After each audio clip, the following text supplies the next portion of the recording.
Welcome to the Why Music podcast, where we talk to independent artists about their journeys, the inspirations behind their music, and ultimately why they make music.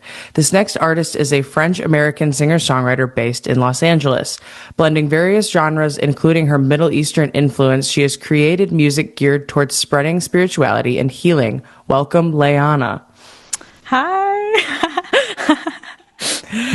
I always like to start with where your music journey all began. Yeah, so it's quite an interesting story because I honestly wasn't really searching for music, if that makes sense. Growing up, I used to sing, to myself, and I knew I loved, music. But it was kind of kept a secret. I was a very shy person. And so I enjoyed listening to music like anyone and just singing to myself. And I used to write songs. I didn't know I was writing songs. I was just kind of in my own little worlds, writing and everything. And it was only up until 2 years before ending high school that I was really depressed, really not doing well. And I would write poetry, and secretly they were songs. And then from there, I was kind of led down a whole journey of going into music. A creative outlet is never a bad coping mechanism, it's gotten us here. So there's a silver lining, I guess, in that not so fun experience, right? For we at sure. least have that to carry us through, and that, there's a lot worse ways we could handle not so fun times. Right. Right. For sure. So given that that's kind of, the writing in that piece that you thought, it was poetry until it became music, starting and developing in that way, how did that lead you to, taking writing those songs more seriously, releasing them, all that stuff? Where did we go from this is how I'm getting by to this is a thing that I want people to see, want people to know me for, that kind of thing? Where did we connect those dots? Yeah, so as I was writing songs and singing, there came a point where I wanted to take singing lessons, and I've been wanting to take singing lessons for a really long time prior. Just the timing was never right. I grew up with a single mom, and taking me to, singing lessons was a lot, and finding the right location and everything. And for people who have been in LA, driving is a whole thing and all these things. So technicalities made it so it didn't happen earlier, I guess, taking those lessons. But it just so happened that at the time I had found this one place, and it happened to be also just convenient. And so I found this singing teacher, and she really helped develop my confidence and made me see that I have potential. And it started off as just taking singing lessons, and eventually she realized that this isn't something I necessarily, I could learn a song if I wanted to, and she can teach me that, and I guess I had that in me. But what it is I really wanted to do was write songs and sing and do that. And so every week became us writing a new song every week, and she would help me, facilitate me, and she's the one who really encouraged me to then apply to music school. So go to Berkeley. And from there, things just started growing, and it just became a thing where I couldn't imagine my life without doing some form of music. And she's the one who really, encouraged me and pushed me to do it more and consider doing that more full time. Yeah. That makes total sense, because you went in with it, like we established, you went in coming from a writing perspective first and foremost. The singing and the music piece kind of just fell into place as kind of a result of doing all that writing. And so, and it's definitely always helpful when you have someone that's going to be like, hey, here's the thing that you should maybe try and do based on everything you've done at this point, based on everything that we've done at this point. So it's always cool to see things, I don't want to say come full circle, but grow from one tiny little happenstance of you were writing poems and then they became songs. And then it was step by step by step, here we are. So that's neat. Yeah. What do you find most often inspires your writing? Oh, it's so many different things, but like I guess the main themes for me, so either it's that I feel something super deeply, like I need to put it into something. I was always a super sensitive child, and for me, sometimes I would just feel deeply and not know how to, I guess, shed that. So that would come through my writing. Sometimes it's craving something deeply, and a lot of the time recently, a lot of subjects I've been writing about is just connecting to a higher love and kind of imagining what that looks like, really. Because I think there's so many ways to love and be loved, but there's just some form of divinity, I think, for me, I look for in everything and everyone. And I'm on that search kind of just like seeing the commonality we all have on some level and seeing like how we can relate to each other on that level. So for me, writing recently has been a lot about that, about what that looks like, what's that world look like, and how can we all connect. And then another thing is, from a young age, I've never felt like I could fit in, like a lot of artists, and I would just see a lot of things that adults before me would do. They were very hypocritical, or just didn't seem right to me, or just this world, in a sense, always seemed a little bit just weird. Like there's some things that never added up, and being a sensitive child, I think I just had a lot of those opinions. And for me, writing, I also take inspiration from writing what I feel are truths that we don't talk about, that I feel really strongly about. So regardless of whether it's, the current circumstance, the desired circumstance, or, if you will, commentary on the way that the circumstances should or shouldn't be, it seems like it's all kind of rooted in where things started for you from the beginning. Like, you wrote from this place of like dealing with it, if you will. And, like you keep referring back to the younger version of yourself as like the source of, like those opinions and those things and those feelings have always been there. It's just now this like older version of you is getting to express that. Right. Yeah. No, for sure. It's definitely that. And it's definitely like overall, I think a merging of the past, present, and future self.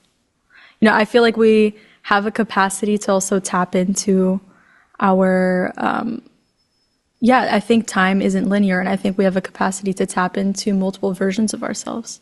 But for some reason, I always think that when we're born and we're younger, we're in like our purest form. We haven't been conditioned yet. And somehow I always find myself trying to, I think, tap into that part of me too. Yeah. No, I mean, it's not linear. You're right. It's whatever you call something that's not that, like just non-linear. I don't know. But there's so much to it that it never, you said it. So I'm not going to try and re-say it.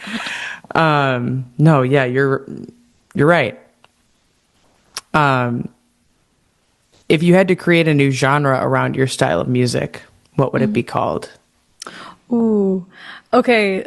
That's difficult because I take so many different influences, and a lot of what I do, I guess, is geared on, I feel like I would call it mystic something. Okay. Because I feel like I'm always kind of touching on something mystical or unknown in what I do. And it kind of lives in that kind of aura of space. But sometimes I have certain songs that are more jazz-oriented, some songs that are more Mediterranean-oriented. The thing is, the way I sing is always in a form of Mediterranean style. So sometimes I write a pop song, but it's just the way I sing is not pop. So I think something mystic something. Like mystical something, depending on. Okay. Interesting. I feel like there's a formula to this that I feel like people usually use, and there's the genre word and then just like the context. Like I think the one from last week was something pop. I can't remember what the word she put on the front of it was, but you've got what I would say is sometimes the harder piece figured out of like the context and the vibe we're putting into it rather than the vibe that comes out of it. So sonically then, I guess, given that you take influence from so many different areas and your music is packaged in a lot of different ways, what from a sonic perspective packages all those, or I guess connects all of them together? I think it's, I want to make people travel. Like when I think sonically, the goal is to take people somewhere, to make them travel elsewhere. And because I get that feeling when I listen to music, I travel somewhere else. And so my relation to listening is the way I like to create and informs that. So sonically, that being said, that it is about traveling, taking people elsewhere, I take a lot of influence I use a lot of like cinematic elements. So sound texture wise, I use, the sounds in nature. And I play with the idea of recreating sounds that feel like you're in nature, but you're not. So you don't know exactly where you are, but there is still something familiar to your ear to that sound. So in terms of like textures, there's like that cinematic kind of arc. And then in terms of, I guess, different styles and culture, rhythmically, I take a lot of influences from, I guess, world music, Middle Eastern rhythms. I studied flamenco. And it's the same thing with that kind of music, is that it takes you somewhere else, because it doesn't necessarily take you to the most obvious sounds, but you still feel like you are somewhere. Like some of the rhythms are very cyclical, so they're not as obvious as like our, I guess, typical Western kind of obvious rhythmic patterns. But because they are cyclical and they live somewhere, if you haven't listened to this music, it makes sense, I guess, in your body instinctually, but it still feels like you're going somewhere else, like you don't know exactly where you're stepping into. And so I guess that's kind of where I want to take people in some way on a travel somewhere else. That's a good way to put it. You want to make people travel. That makes sense, because at first when you said, I was like, wait a minute, are we just going on a world tour here? What's going on? But no, like almost like you could almost like think like adventure to some degree with, descriptive and everything. A mystic adventure, if you will. Exactly. Yeah. Oh, interesting. Yeah, no, it's always interesting to me when, I say this, I feel like every single time I do one of these, but it's, genres get more and more wide in terms of like if you look at pop, you could listen to 100 different songs and they could be all of them can be completely different from one another, because, the people that came like early in the stages of pop, then, there's multiple people that are influenced by like a combination of the people. It's like almost like just like a family tree in a way of like, it just keeps going down, like kids keep having kids and right. so forth. And so when it's I feel like more common anymore that you get people that are influenced by different areas, maybe not necessarily as wide ranged as your influence is, but it's always interesting then to see how all of those different pieces show up in one person's, like you're one individual. How are you, like, what are we, like, as the home base, how are you connecting all of these different pieces to make them like cohesive in that way, So, cause it all filters through you, right? It just is, how are we, like, there's a lot of puzzle pieces that you have then to put together. It's like, how do we even do that? Yeah. So for one, like a lot of these styles are emerging of my own cultures. So like I grew up French American, but I'm not French American by blood.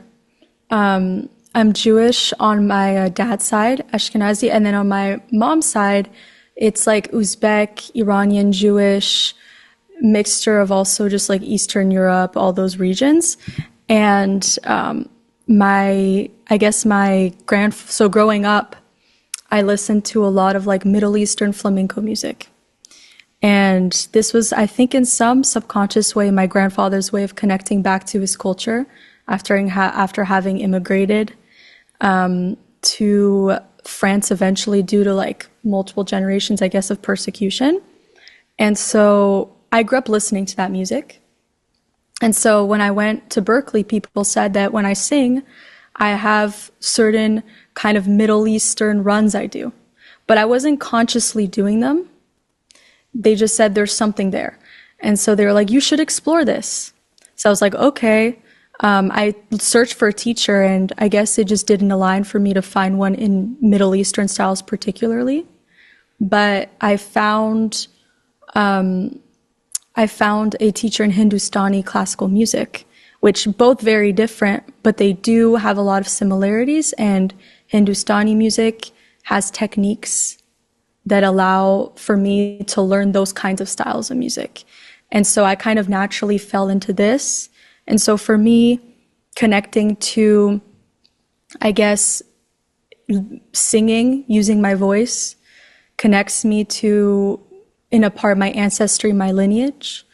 And I've just had a lot of experiences growing up where I've traveled. I've been lucky enough to travel, and ever since I was a kid, that's what I wanted to do. So any experience where I could kind of choose where I wanted to go, I always chose to travel because, I don't know, from a young age, I had this curiosity about wanting to feel connected to everyone and trying to find that commonality, I guess, between us all. And so I always took opportunities to go outside myself and travel whenever I could, because I really wanted to connect with people who are technically different from me, live a completely different life, but that I know I can still connect to. And so I guess all those stories I have and experiences makes its way into the music. And at the same time, so the reason why this music kind of formed this way specifically is because about 2-3 years ago, I went through a very big awakening where I started to remember a lot of my past lives. So this kind of, these memories, I started to remember a lot about what it was like to not be in my power, for me to lose my voice. And I remembered those lives. And at the same time, I have this ancestry of, I guess you can say, ancestral trauma of people not stepping in their or my family members not being able to use their voice. And so all of that kind of makes its way into my music.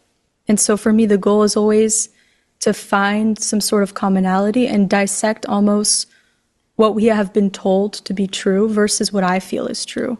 And something I explore a lot is, I guess, what does power even mean?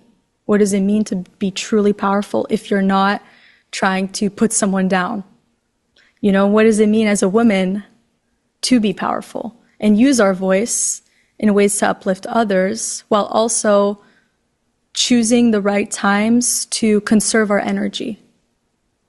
So it's like all these kind of experiences kind of make its way into the music. And so when I go to write and I go to make, I'm not thinking about like, oh, I want this genre to come through. It just naturally does, I guess, through the experiences I've had. And it's the goal ultimately in each song is to take people to those places that I remember I've been to in order for them to, I guess, just reflect on themselves through what I'm reflecting in the music, I guess. So that's kind of how like the process kind of goes for me.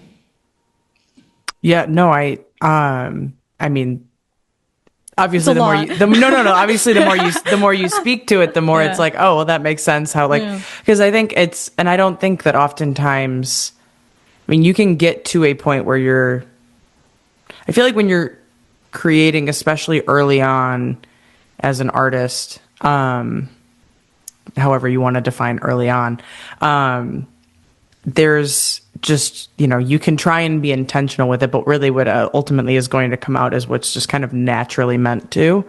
Once you've kind of gone down a path for a while, there might be that urge to stay on that path and continue navigating that direction. But if there's something that pulls you somewhere else, like that's where you're naturally supposed to go. And I think it's clear to me, at least, that you're one of those artists that's just going to continue to, follow the calling, if you will, like whatever is, it's like, it's just naturally going to come. So like,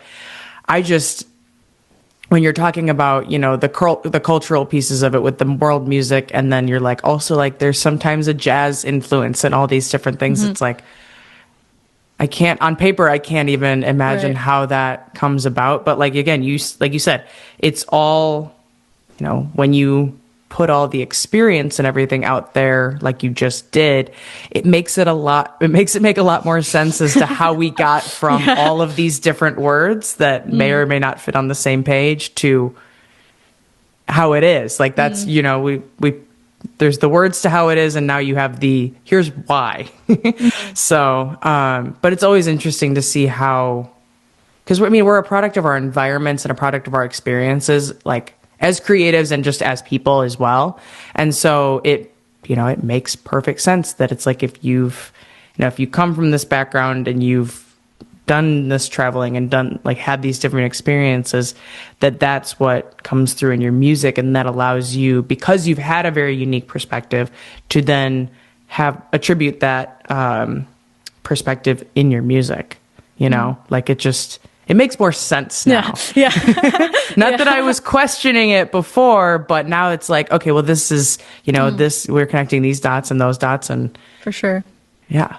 Painting the artistry picture. For sure. It's like it's a whole journey and whole story. And I guess like, to explain the music, it's more so, I think, just explaining the story in the end. 'Cause I think like, for, at least in my case, the use of genres and titles is a bit, at least for what it is I intend to do, I think is harder to grasp, I guess, like you were just saying. Yeah. Yeah. No, and I think, that's how we get new things, right? Like, it's not every day that you're going to hear that compilation all put together. And obviously, like you said, like sometimes it's more like this, sometimes it's more like that. There's room for that sort of, that's one other thing that's great about not just the landscape of things today, but the independent piece is like, you can do whatever it is you want to do with it. And there's a reason that you're making what you're making and how you're making it, and, all that. So like, you're contributing a new perspective that, in previous times where independent wasn't as much of a thing, or things weren't as tangible and the barrier to entry wasn't as low, we may not have gotten to experience. It's a different perspective, and it's a different, like, again, we have a laundry list of influences here, all packaged into one. That's new. That's the beauty of independent. For sure. And like, I think a lot of the journey is also understanding, like, my music is not going to be for everyone. Right. And that's like a big, how do I say, like, it's both exciting, but also a little bit like, in a way, in its own way,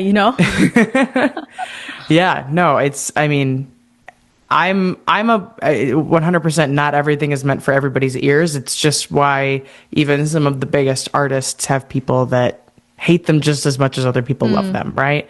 And so, but however you get, when you get into those, there's two things to this, when you get deeper in those genre corners, if you will, there might be fewer people, but the level of investment and intrigue that those people will have is usually much higher.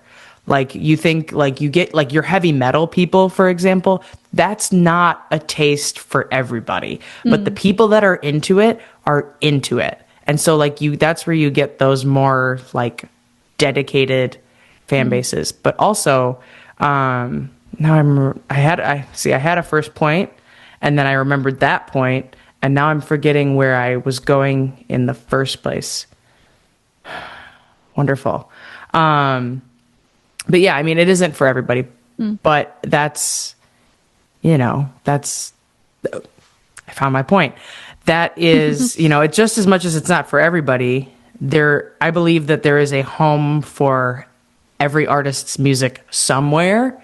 It's more so the battle of finding it. It's not convincing someone to be a fan or to be interested in what you're making. It's to navigate your way to those that will.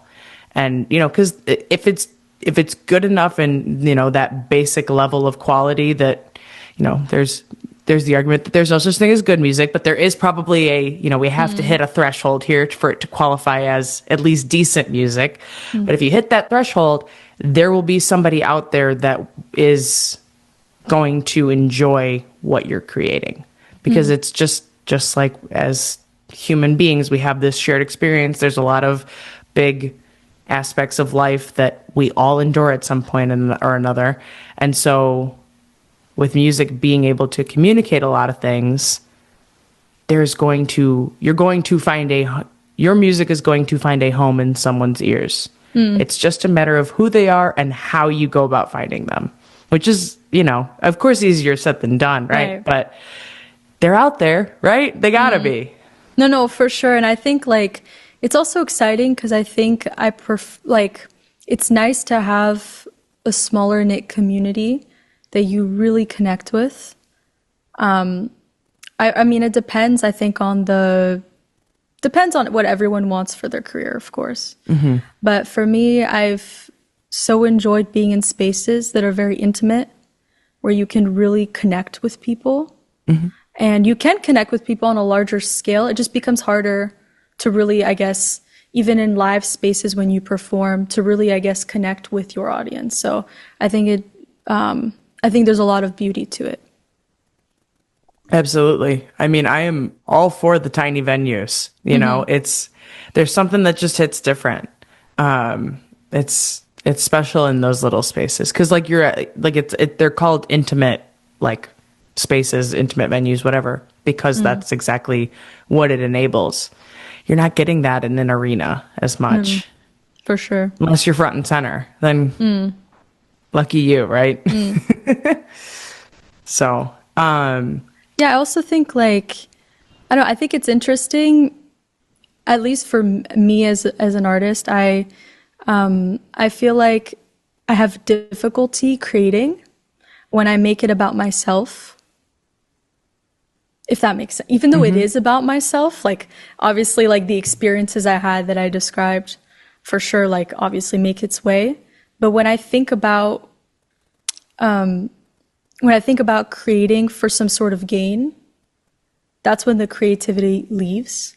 When you just think about what the message you're trying to deliver, and let go of the idea of receiving an audience, I think that's when a lot of the most powerful music comes out.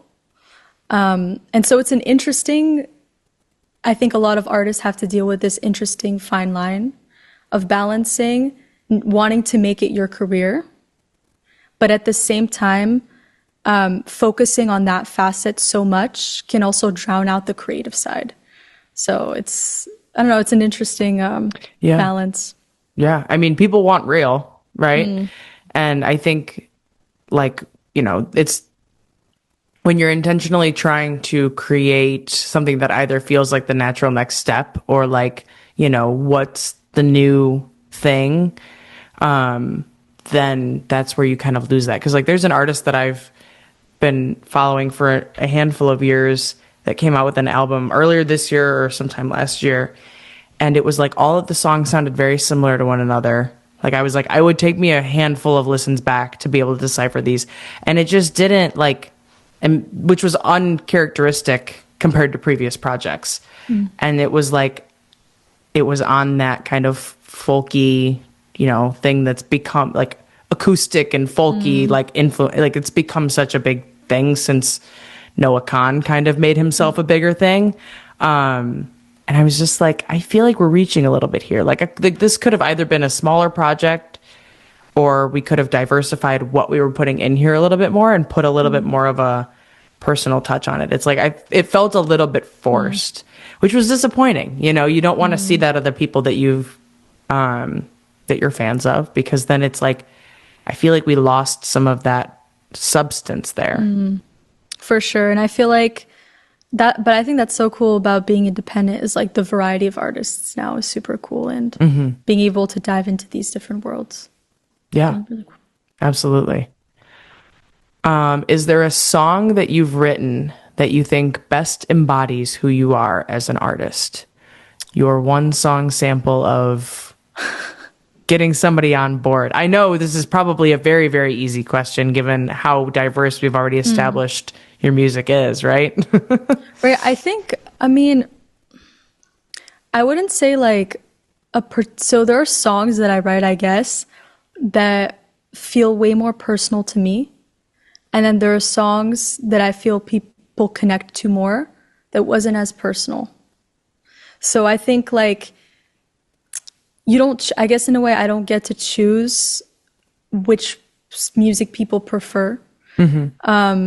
And I think right now I have some songs that I put out that are more in alignment with what I've been creating recently. And there are some songs from the past that are still me, a different version of me, that I fully stand by, that are also a part of me. So it's hard to say.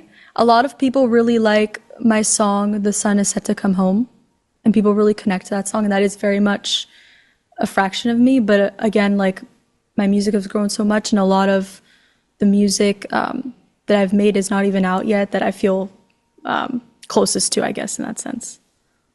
We got that recency bias a little bit, right? What the new stuff is obviously the most relevant, and it's always the new song that you write. You're like, you have to always like. I always find myself having to sit on it and be like, okay, am I just like in love with this because I just finished it, or is it really as awesome as I think it is? Right. Right. Does it make the cut that I feel like it's going to make? But yeah, no, it is always interesting, and I find a lot that the songs that like fans and consumers are the most drawn to are usually lower on the totem pole for the artist. Like not necessarily like, not necessarily for reasons of personal connection or the way it came out or, but just it's always interesting because as the artist, what went into taking it from point A to point B, from start to finish. Maybe you have some gripes with that. Maybe you just, it was a song that you finished because you just had to. I don't know. But it's interesting to always see that there's a different pick from the artist pick to like what you could call the fan pick. So for sure. And I think like that's why I really consider, I guess, the creative process to be something for me. And then once I'm done with it, I'm like, it's not mine anymore. The music's not mine, and I try my best, and I've been learning this a lot recently, is kind of that detachment and how to flow with that and be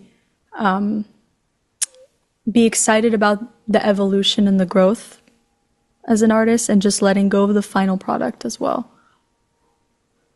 Yeah, it definitely,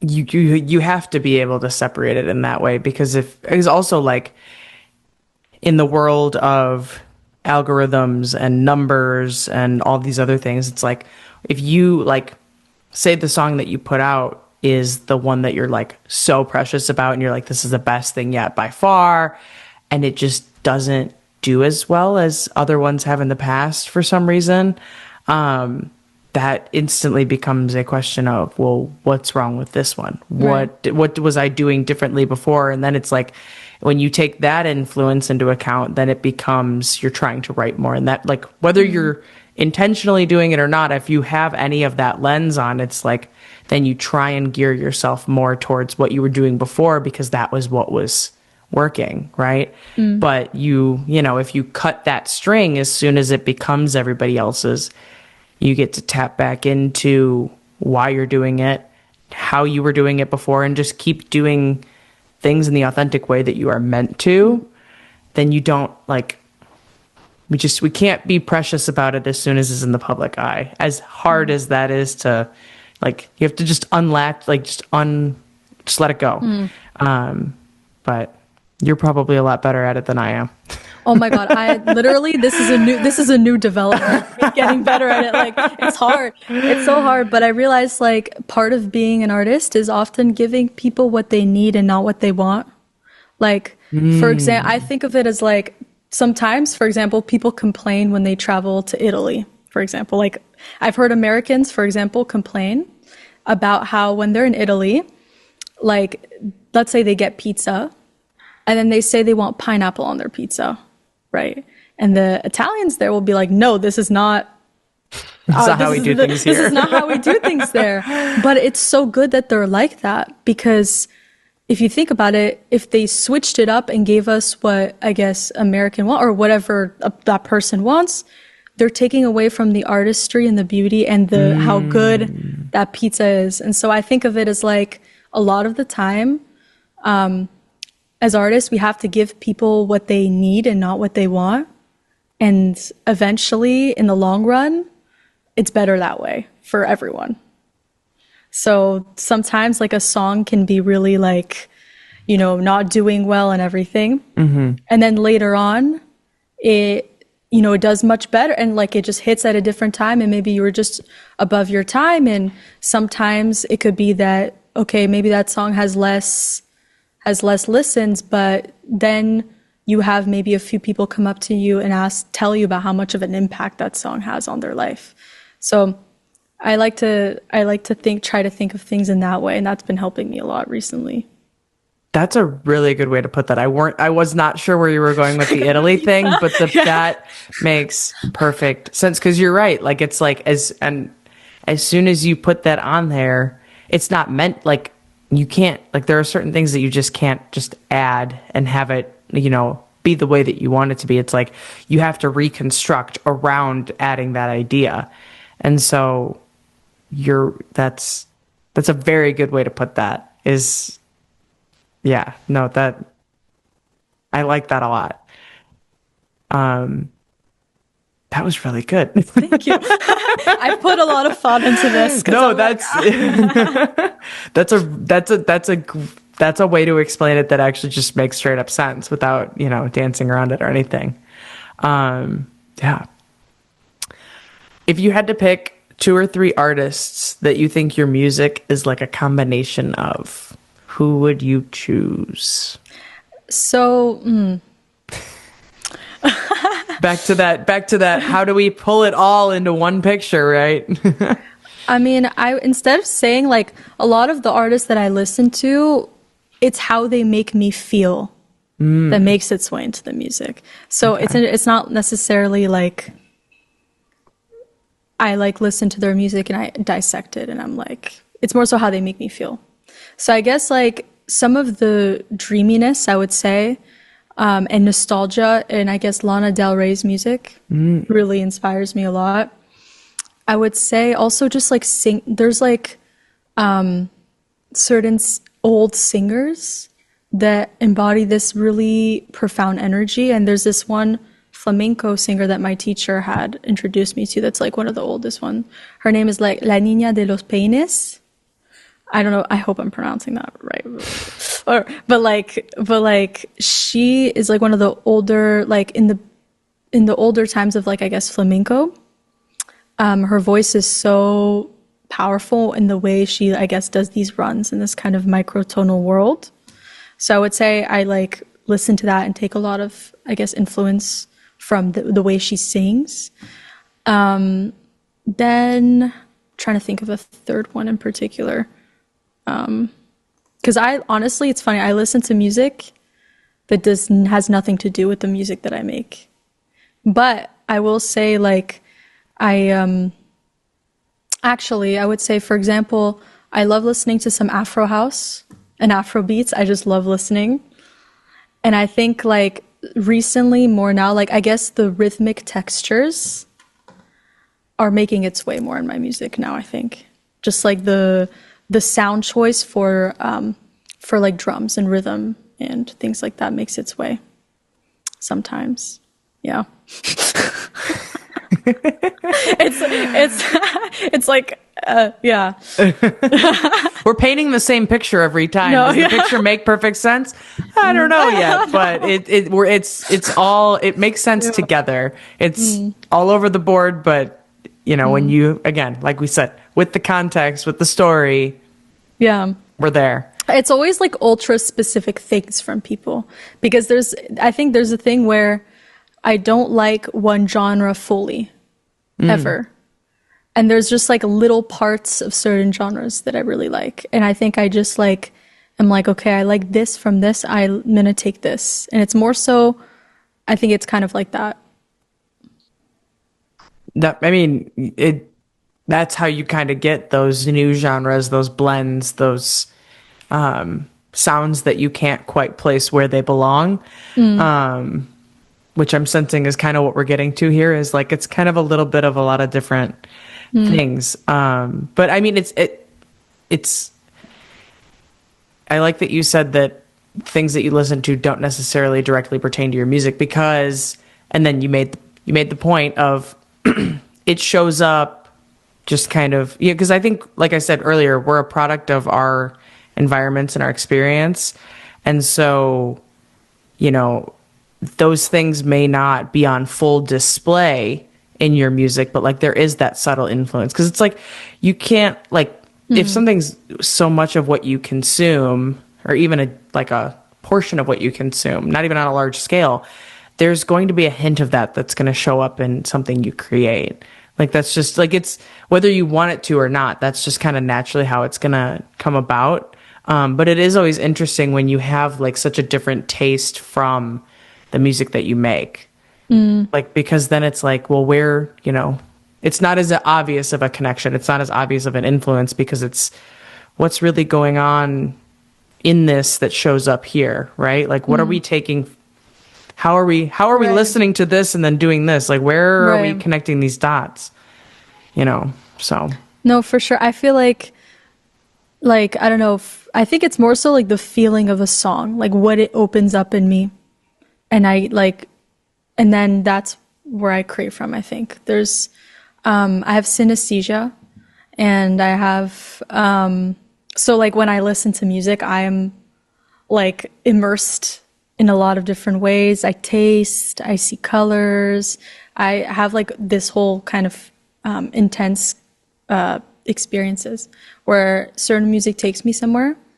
And I guess where it takes me, and that energy that I get from listening to it, I think comes into the music a lot more. And then as I'm making the music, is like what you said, like, then I'm like, oh wait, that's similar to that song I listen to a lot, and you like, I think like you're saying, subconsciously, it all kind of makes its way in some way. Yeah, no, the synesthesia thing makes a lot of sense. Yeah. You're like, I want to take people traveling. I want to do it. Like, it's like, it takes me to this whole other experience. And now I'm like, okay, wait, you put a word to it, familiar with that word, and I'm familiar with what it is, but I'm like, no, that's me. That's what that is. It's like when you like take a bite out of something, and it's like, there's a hint of like something here that reminds me of something else, and I can't put my finger on it. And then somebody says it, and you're like, finally like, that's what that is. That's what just happened. Yep, that makes sense. Yeah. That's how we got to this mystic adventure land that is all of these different cultures and genres. That makes sense. For sure, yeah. No, yeah, it's a whole... I like people, it's so funny. People are like, have you ever done, I don't know, mushrooms or whatever? And I'm like, I don't need to, please. No, that might be too much. That might be too much. That might be too much. We might not recover from that. I don't think so. Yeah.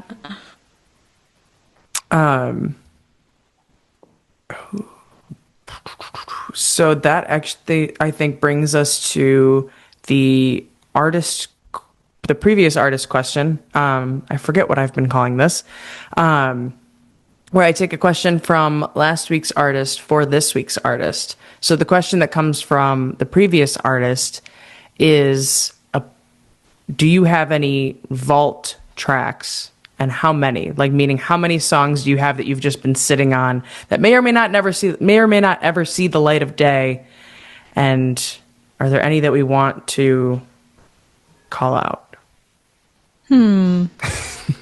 There's a lot. Like I mean, I have like easily 2,000, 3,000 voice memos in my phone, like a lot of artists. And so there's a lot of songs that have not made the light of day, like a lot. And typically though, to like when I go to produce, I kind of know that this song, I really want it, like I want to serve it for a purpose. So a lot of songs that like, that are, I guess, in the vault are not produced. They're just like songs and more demo-y things. But I have a lot. I just don't have a number or a recollection of that. Yeah. I always think it's interesting because, I mean, you have to write, you come up with these ideas. Some of them go their full length. Some of them literally just are born and die in that same moment of like, they live on that, like, their grave rests in the voice memo app on your phone, right? Like that just happens sometimes. Do you ever go back and revisit, or is it kind of like more of a natural, like when you have the idea, it's like hey, I jotted this down real quick, but like I know I'm going to pick this back up later. Do you ever circle back through and like look for a new idea, or is it like we've already kind of figured out what's going to work and what's not before having to, go through the catalog that never ends? I think like I don't often go back. It's like sometimes I have, just out of curiosity, but like I don't usually go back because the way I work is I come up with ideas and I have concepts, but if it doesn't stay in my head, it means it's not worth going back to. So like if you have a melody that you're like in the moment, you're like, I feel this, and you like, I don't know, like you just take a voice memo out or whatever. Sometimes like I'll like maybe a few hours later or like a day later, I'll remember that I jotted that idea down. I just won't really remember what it was or what it was even about. And that's how like I know not to go back to it in some way. It means it's not ready to be formulated into maybe a song or an actual final product, but it often serves then a song that wants to come out of me later. Like it'll have a certain aspect of it into like a later song. And I think it was just like the beginning of touching something that I want to fully create wasn't like the final thing or the thing that was ready to come out, I guess. Right. I mean, it's if it's meant to be, it'll be kind of thing. Like if it's meant to see the light of day, it will work its way to a position where it does. That's a good way to think about it, is like, if it's not something that like, if it doesn't stick in your head, was it really that important? Like, it's like, something that really like annoys you or bothers you or you get mad about one day is like, if you forget about it, like the next day, were you really that mad? Yeah. Like, if we don't feel that strongly, then we don't need to revisit and produce it and make it all this bigger thing. Yeah, because I think like with music, sometimes it's good to like they say, create freely, but then edit like a scientist. But I feel like sometimes when you do too much of one, it can, at least like in the artists, if you're writing for someone else, I think that's a different story. But like in your own artistry, it might mean that it's not, going to be a final product, or it could be for the sake of learning that consistency and learning how to like build your skills for learning's sake. I think it's good, but sometimes, at least for me, it takes the emotion out of the thing that I wanted to create in the first place. And it's like a kind of, I feel like if you start hating the process of creating a song at a certain point, I think it's okay sometimes to just like leave that and move on. And then if it feels right, go back to it, I guess. Right. And it's kind of, you have to walk that line of maintaining the original integrity of it and, refining it into a finished product. Because there are, when you're just kind of word vomiting that first run through of it and you get it from top to bottom, there are probably going to be some pieces that don't make it like that are keeping it from being perfectly cohesive, that are maybe could be written in a different way that makes a little bit more sense and could be refined. But if you do too much of that, then you're kind of almost writing a whole new song, and then you lost some of that original idea. And when you lose the original idea, it's not as grounded in, you know, your artistry and your creativity, and it, you know, it loses the personal touch that makes it a part of your artistry. Right. And sometimes that's a good thing, depending, I think. Sometimes it's a good thing because you go somewhere else, that then you discover a certain part of yourself and you're like, oh, wow, there's this other thing. So I think sometimes it's a good thing. Sometimes it's like you bat yourself, I don't know, what's that expression? I don't know. Like you hit yourself against the wall too many times at a certain point. But sometimes it's a good thing. I don't know. I don't think that's the expression, but I like that. Something like that, you know?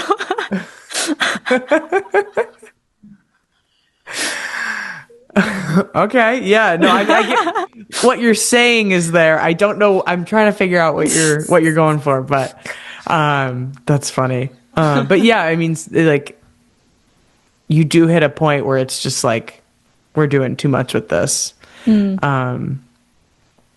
What is your question for the next artist? Ooh, okay. I gotta think. I want to ask something deep, you know? How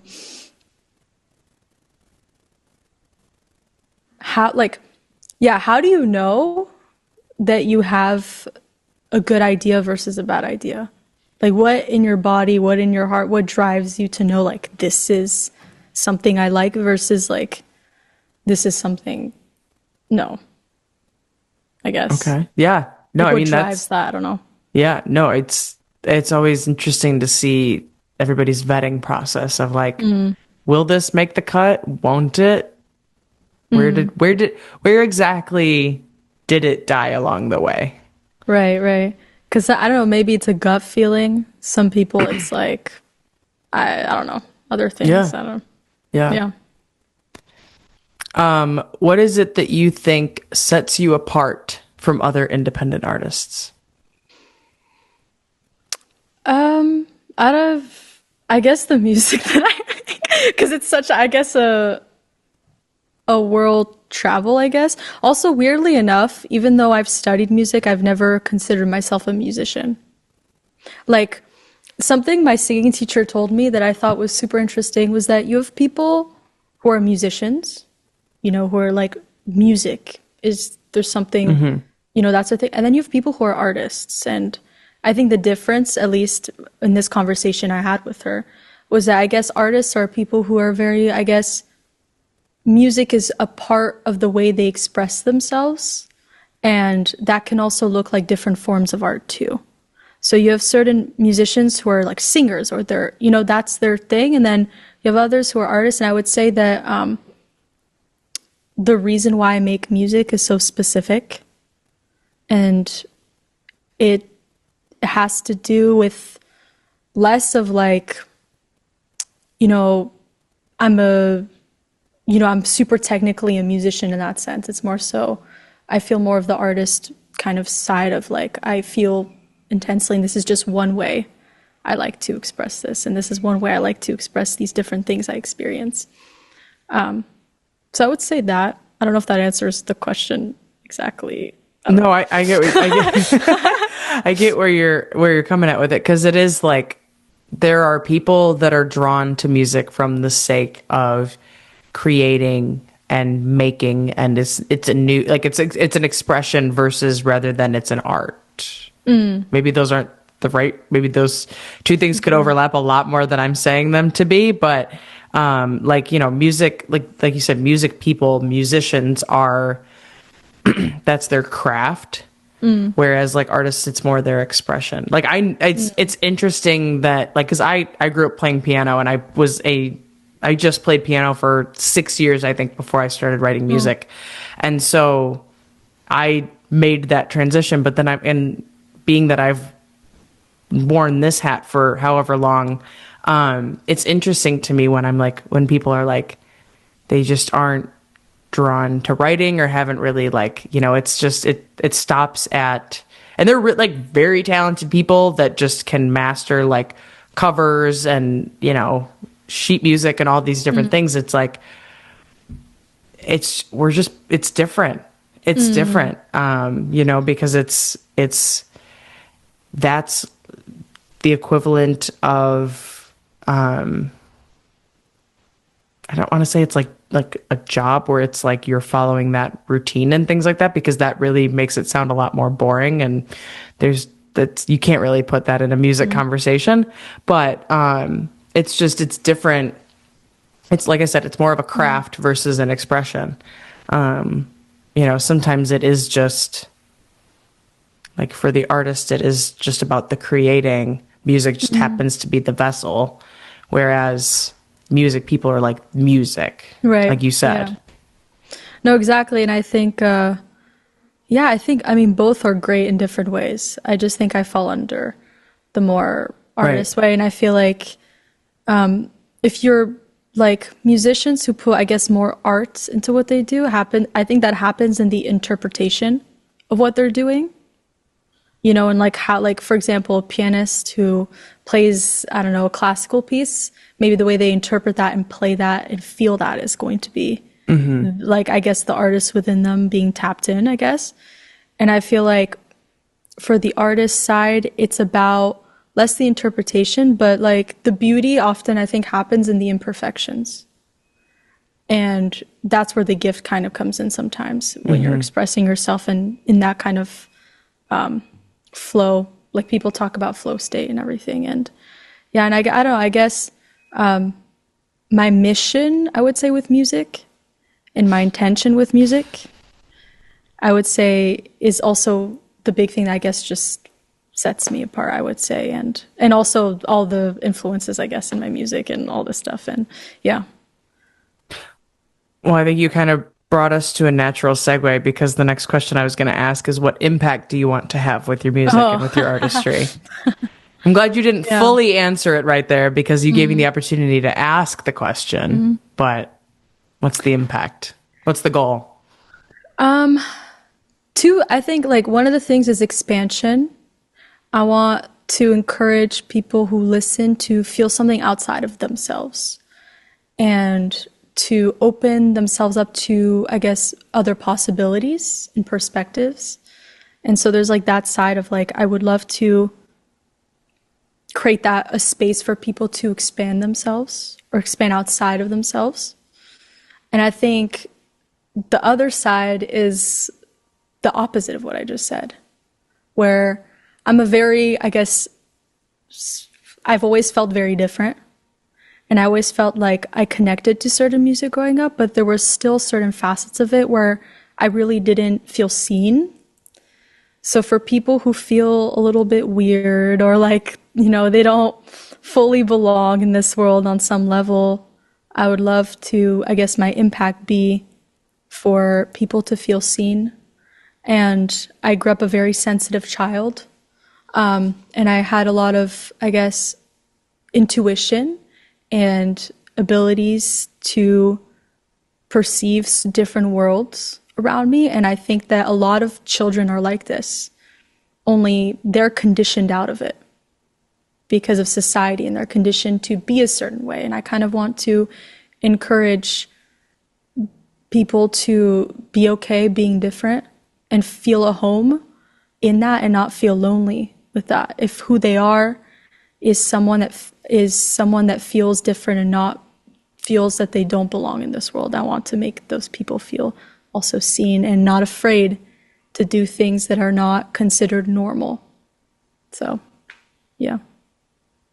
Yeah, no, I think that, I mean, again, like, it all falls in line with the story we've been accumulating over all of this time. And, like you said, it is,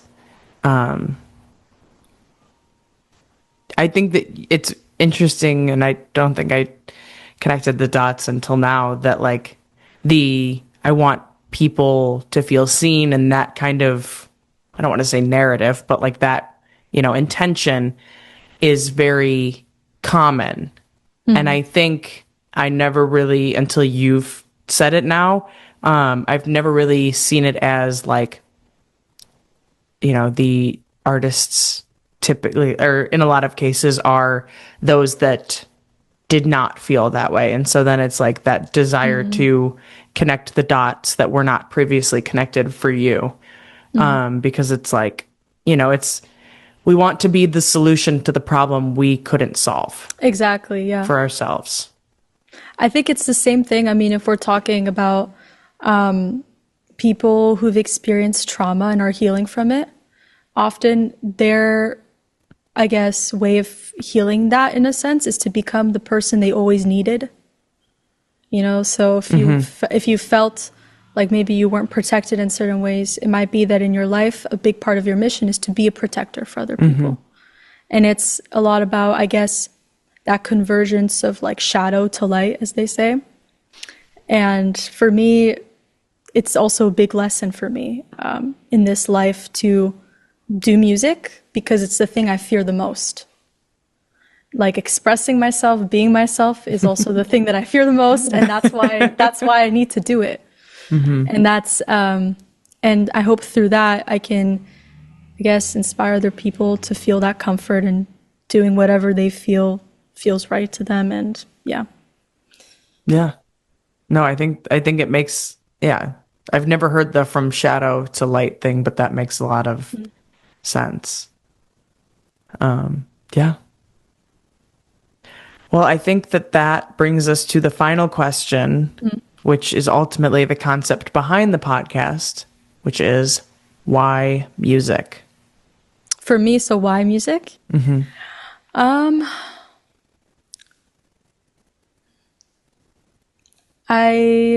There's so many. I feel like the answer to this question can be super long for me. But I would say for me, it's the closest thing to connecting to what I feel is source, God, whatever you want to call it, that universal energy. I think that's just the closest to me to that. And it allows people to see themselves and also mutually feel connected to everyone. Like, yeah, see themselves individually, but also feel mutually connected to everyone. And I think that it's the most powerful force in art because it is shapeless, but it takes form in so many ways. Like you can't touch it, you can't, you can't feel it on that level, but yet it affects every sense. So, and I think for music, I've always loved music. I think a part of me always knew that I would be interested in this, but I feel like with my journey and how things happen, that it chose me. And I feel a lot of peace and through music, I guess. And I feel that kind of like space where everything can coexist, and feel that piece of that coexistence, I guess. Everything within me coexisting simultaneously, but also everything in the world can coexist. And I don't need to pick that one thing is right or wrong, if that makes sense. I could just be a vessel for whatever. Yeah. I mean, it's like with music, there's no quote unquote right or wrong way to create or, make it or anything like that. As much as sometimes we probably wish that there was an answer as to how that we were supposed to finish this song or, how it was supposed to come to life. Cause, some guidance might be nice every once in a while. But at the same time, it's like, it's a blank canvas in the way that you can make it anything that you want or that you've, need it to be. And so that's kind of where, like you said, everything kind of just can fall into line and where, what maybe otherwise wouldn't reveal itself suddenly gets revealed. For sure. Yeah, definitely. Yeah. Well, on that note,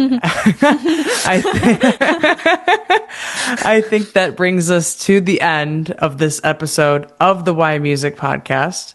You can check back again next week for another conversation with another independent artist.